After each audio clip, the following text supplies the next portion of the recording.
महाशिवरात्रि व्रत कथा। इस दिन भगवान शिव की पूजा के साथ महाशिवरात्रि व्रत की कथा भी पढ़नी चाहिए। चित्रभानु की कथा पढ़ने से आप भगवान शिव की महिमा और उनकी भक्ति के महत्व को समझ पाएंगे। भगवान शिव भोले हैं, वे आसानी से प्रसन्न होते हैं। वे सच्चे मन से जल अर्पित कर देने मात्र से ही प्रसन्न होकर अपने भक्तों के दुख दूर कर देते हैं और उनको शिवलोक में स्थान प्रदान करते हैं।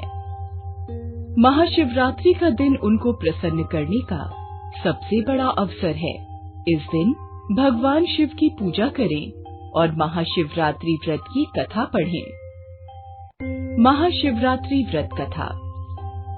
शिव पुराण के अनुसार एक समय में चित्रभानु नामक शिकारी शिकार करके अपने परिवार का पालन पोषण करता था। उस पर साहूकार का कर्ज था। समय से कर्ज चुकता न करने के कारण साहूकार ने उसे बंदी बना लिया। उस दिन शिवरात्रि थी। दिन भर उसने भूखे प्यासे रहते हुए भगवान शिव का स्मरण किया और दिन गुजर गया। शाम को साहूकार ने उसे कर्ज चुकाने के लिए अलग से एक दिन का समय दिया और चित्रभानु को छोड़ दिया। तब चित्रभानु भूख प्यास से व्याकुल होकर जंगल में शिकार खोजने लगा।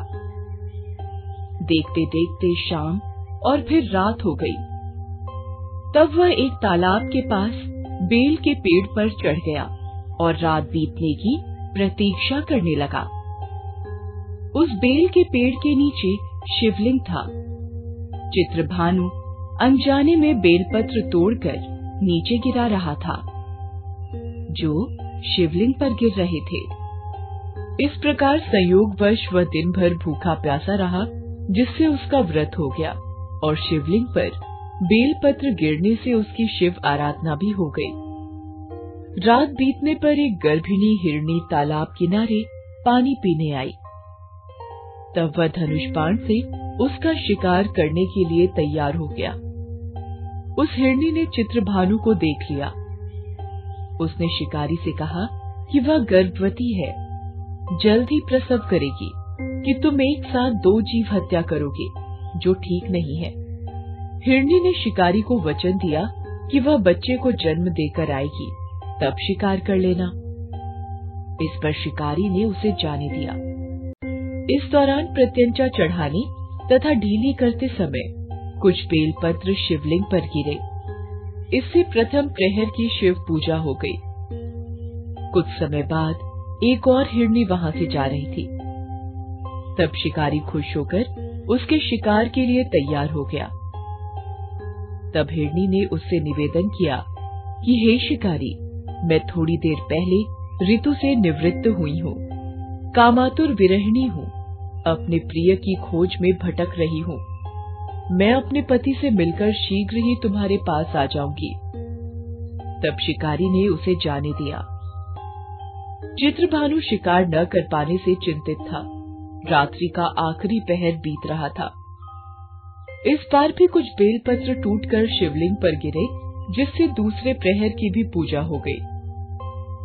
तभी एक दूसरी हिरनी बच्चों के साथ वहां से जा रही थी। तब चित्रभानु ने उसका शिकार करने का निर्णय लिया।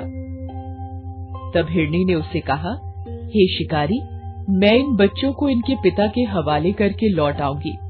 इस समय मुझे मत मारो। इस पर शिकारी ने कहा कि वह मूर्ख नहीं है। इससे पहले अपने 2 शिकार छोड़ चुका है।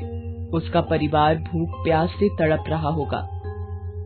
तब हिरनी ने कहा, मेरा विश्वास करो, मैं इन्हें इनके पिता के पास छोड़कर तुरंत लौटने की प्रतिज्ञा करती हूँ।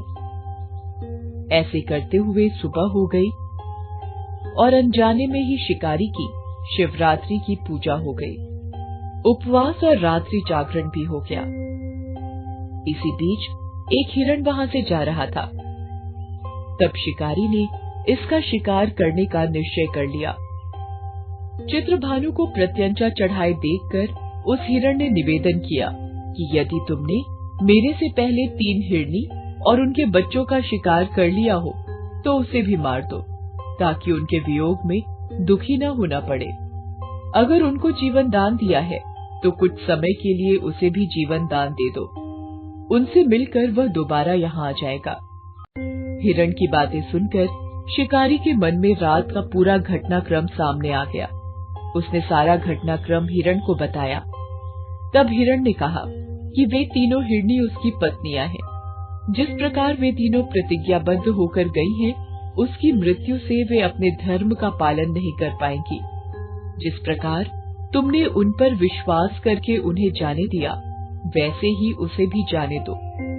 वह अपने परिवार के साथ जल्द ही यहाँ उपस्थित हो जाएगा। चित्रभानु ने उसे भी जाने दिया। शिवरात्रि व्रत और पूजा होने से उसका मन निर्मल हो गया। उसके अंदर भक्ति की भावना जागृत हो गई। कुछ समय बाद वह हिरण अपने दिए वचन के कारण अपने परिवार के साथ शिकारी के सामने उपस्थित हो गया। उन जीवों की सत्यता, सात्विकता एवं प्रेम भावना को देखकर चित्रभानु को आत्मग्लानि हुई। उसने हिरण परिवार को जीवन दान दे दिया। अनजाने में ही सही, शिवरात्रि का व्रत करने से चित्रभानु को मोक्ष मिला। मृत्यु के बाद शिवगण उस शिकारी को शिवलोक ले गए।